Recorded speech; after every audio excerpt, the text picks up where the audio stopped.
Alors, Clément, la rhétorique de Jacques Chirac? Mais moi, je voulais revenir sur un beau discours, un discours mémorable de Jacques Chirac. Il le prononce en septembre 2002 au sommet de la Terre de Johannesburg, une des premières très grandes conférences sur le réchauffement climatique. Et le président de la République française, devant les autres chefs d'État, prononce cette formule. Notre maison brûle.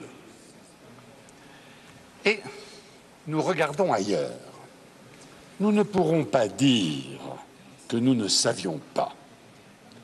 Prenons garde que le XXIe siècle ne devienne pas, pour les générations futures, celui d'un crime de l'humanité contre la vie.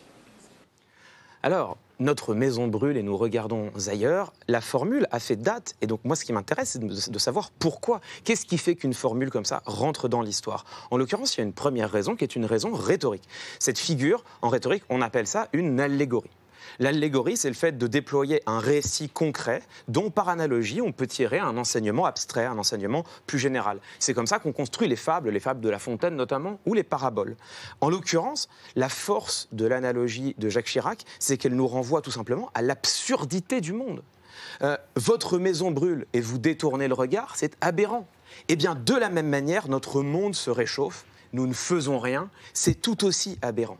L'objectif de Jacques Chirac, en fait, c'est de nous confronter à des émotions extrêmement intenses, puisqu'il nous amène à prendre conscience de quoi? De notre indifférence. Cette indifférence mène à la honte mène à l'indignation, et l'indignation devrait mener à un passage à l'action. Et c'est exactement la même chose, Mouloud, c'est exactement la même chose. Alors, on va en reparler, on est 17 ans plus tard, et peu de choses, hélas, ont changé. Ce qui est intéressant, c'est que l'effet émotionnel de ce discours, il est d'autant plus fort qu'en fait, on est pris par surprise. On l'a un peu oublié, mais les premiers mots de Jacques Chirac, notre maison brûle et nous regardons ailleurs, ce sont les premiers mots de son discours. Il vient, il salue les chefs d'État, il commence directement comme ça, juste après avoir salué l'auditoire. Et ça, c'est la deuxième raison qui rend la formule mémorable, c'est aussi une raison rhétorique. Ça, en rhétorique, c'est quelque chose de connu, c'est un procédé assez classique. On les pose sur la table. Pardon ? Non. D'accord. En fait, qu'est-ce qu'on fait? On commence un discours de manière abrupte. On coupe tout ce qui vient avant. Ça s'appelle un exorde ex abrupto. Ça, c'est si tu veux briller sur les dîners en famille. L'exorde ex abrupto. Ça sonne mieux qu'on les pose sur la table. Ouais, disons que c'est plus distingué. C'est plus distingué. On commence sans préambule ni entrer en matière. En fait, ce qui est intéressant, c'est qu'il y a de nombreux discours historiques qui sont forgés de ce bois-là. Le discours du général de Gaulle du 4 juin 58, le fameux « je vous ai compris », eh bien « je vous ai compris », ce sont les tout premiers mots du discours.